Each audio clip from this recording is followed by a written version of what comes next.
तो शास्त्र क्या कहता है, हमारा व्यवहार क्या कहता है? हम कहते हैं आप शास्त्रों की भी मत माने, शास्त्रों की भी मत माने। हम अपने समाज को ही देखें ना, जो कोई दिन ऐसा मुश्किल से जाता होगा जो समाज हमें प्रेरणा नहीं देता। क्यों? क्योंकि समाज में समस्त प्रकार के व्यक्ति रहते हैं, रजोगुणी भी रहते हैं, तमोगुणी भी रहते हैं और शुद्ध सत्वगुणी भी रहते हैं। तो हम उनका व्यवहार देखें ना, बस वही प्रेरणा दे रहा है। जो तमोगुणी व्यक्ति हैं वो चाहे कितना भी धन अर्जित कर ले, उनके जीवन में सुख नहीं, किसी प्रकार का सुख उनके जीवन में नहीं, वो स्वयं भी सुखी नहीं रह सकते और जो अन्य सदस्य हैं ना परिवार में उन्हें भी सुखी होने नहीं दे सकते। तो ये तमोगुणी व्यक्तियों का अपना स्वभाव है, अपने स्वभाव को बदलते नहीं है। रजोगुणी व्यक्तियों को भी हम देखें, शुद्ध सत्वगुणी को देखें, तो समाज तो प्रतिदिन हमें शिक्षा दे रहा है। अब ग्रहण तो हमें ही करना है ना, वो शिक्षा लेनी तो हमें ही है ना। तो हम प्रतिपल इस संसार को, समाज को देखें, अपने आप का सुधार हम कितने समय में और कितना जल्दी कर सकते हैं, इस चीज पर भी हम अपने आप को देखें। एक माता अपने एक बेटे को लेकर आई संत के पास, और संत के पास लेकर आई, कहने लगी संत महाराज जी से कि मेरा बेटा है ना मीठा बहुत खाता है, इसको मीठे की अभी से एक बीमारी लगी है कि घर का आधा मीठा तो यही खाता है। अब संत महाराज जी चुप रहे। अब माता से कहने लगे कि आप ना अपने बेटे को 15 दिन बाद लेकर आना, तब मैं कुछ विधि बतलाऊंगा, तब मैं इसको समझाऊंगा। अब माता ने कहा ठीक है, जरूर कुछ विशेष औषधि गुरुजी देंगे। तो 15 दिन बाद उस बेटे को लेकर फिर आई। अब बेटे को लेकर आई, महात्मा जी से फिर वही कहा, महात्मा जी ये मीठा बहुत खाता, किसी कारण इसका मीठा बंद कराइए, वरना ये छोटी एज में ही इसको शुगर हो जाएगी, इसका ये मीठा बंद कराइए।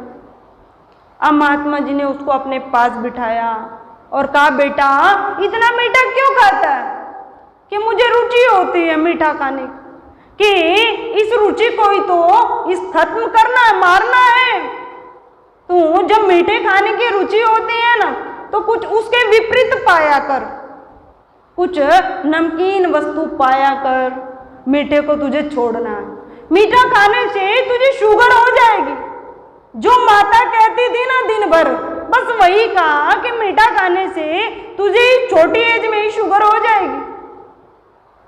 अब कहा माता बैठी रही कि हमने तुम्हारे बेटे को समझा दिया।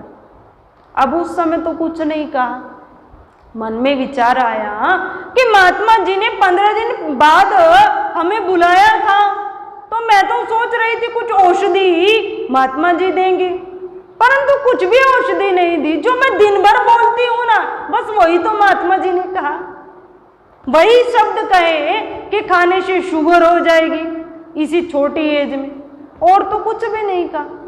अब जैसे वह लड़का घर आया, धीरे धीरे उसकी मीठे की लत चली गई, और एक दिन जब वो चली गई, धीरे धीरे उसे लगा कि बेटे का मीठा कम हो गया, और लगता है कि अब धीरे धीरे जो एक सामान्य आदत है वह तो रहेगी, पर जो इसकी रुचि थी ना हर समय मीठा खाने की, वह खत्म हो गई। तो महात्मा जी से मिलने गई और कहा कि आपने जो मैं दिन भर बोलती थी वही तो कहा, और बेटे ने तो मीठा बंद कर दिया, कारण क्या है? कारण क्या है? तो महात्मा जी ने हंसते हुए कहा कि कारण यह है कि आप जिस समय पहली बार अपने बेटे को लेकर आई थी ना और कहा था कि मेरा बेटा मीठा ज्यादा खाता, इसकी आदत दूर कराइए, तो आपने कहा मैंने सुन लिया, ये जो मैंने दोबारा आपके बेटे को कहा पहली बार में भी कह सकता था, पर नहीं कहा। क्यों? क्योंकि मैं स्वयं भी तो मीठा पाता बहुत मीठा पद था, तो मैं कैसे उसको कह सकता था? और यदि मैं कह भी देता तो मेरी उस वाणी का इस बालक पर कोई असर होने वाला नहीं था। वो केवल वाणी ही रहती, वो इसके जीवन में स्थिर होने वाली नहीं थी। मैंने 15 दिन स्वयं भी परहेज किया और अपने जीवन से मीठे को हटा दिया। एक जो नॉर्मल है वह तो है ही, जो एक्स्ट्रा मीठा लेता था वो सब मैंने अवॉइड कर दिया। जब मैंने स्वयं पर नियंत्रण किया तभी तो मैं कह पाया ना कि मीठा नुकसानदेह है, मीठा खाने से शुगर होगी, तभी तो मेरी वाणी सार्थक हुई। तो कहने का अभिप्राय क्या है कि हम एक दूसरे को बहुत ज्ञान देते हैं। किसी घर में हम भी चले जाते हैं ना तो लगता है सारे ज्ञानी हैं, सारे ज्ञानी, इतना ज्ञान। हमें तो श्लोक की थोड़ी शुद्धिकरण भी नहीं आती। वो व्यक्ति कहते हैं कि गीता जी की 700 श्लोक पूरे कंठस्थ याद हैं। आप किसी भी उससे मुझसे कोई सा श्लोक सुन लीजिए, परंतु जीवन को देखें, कलेश युक्त घर में कलेश, घर में बीमारियां, घर में सुखी जीवन किसी का नहीं। तो क्या पाया?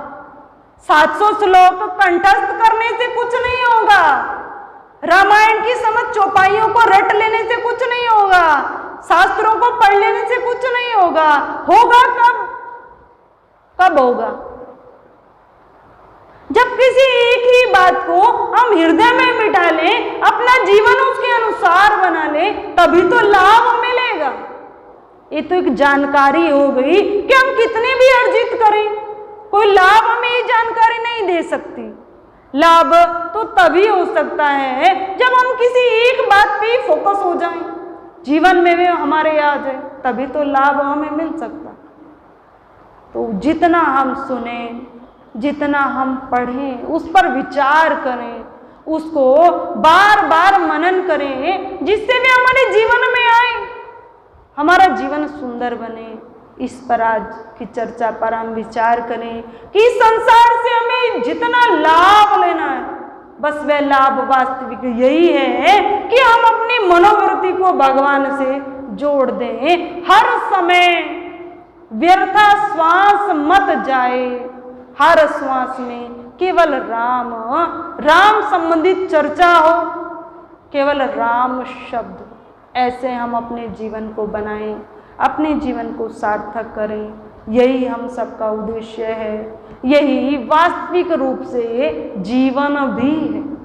बोले श्री सच्चिदानंद भगवान की जय, श्री सद्गुरुदेव भगवान की जय। श्री कृष्ण गोविंद हरे मुरारी, हे नाथ नारायण वासुदेव।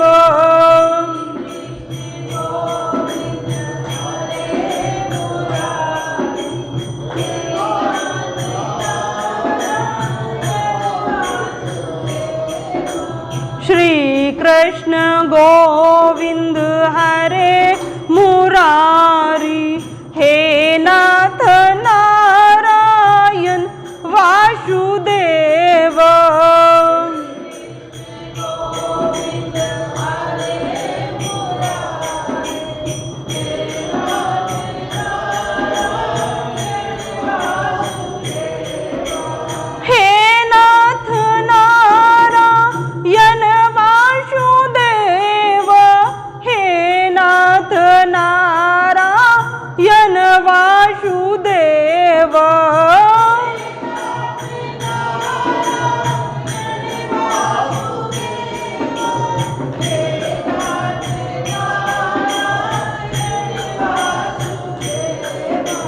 श्री कृष्ण गोविंद हरे मुरारी, हे नाथ नारायण वासुदेव।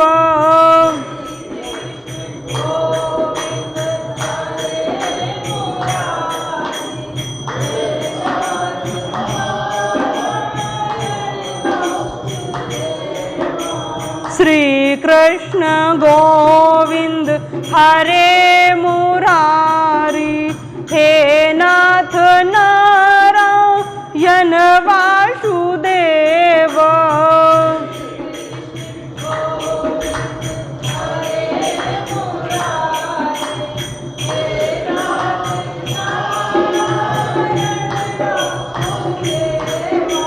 हे नाथ नारायण वासुदेव।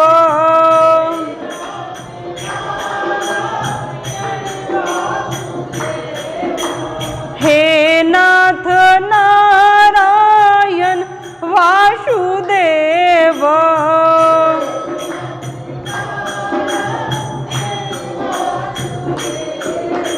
बोलिए श्री सच्चिदानंद भगवान की जय। हरि ओम, हरि ओम,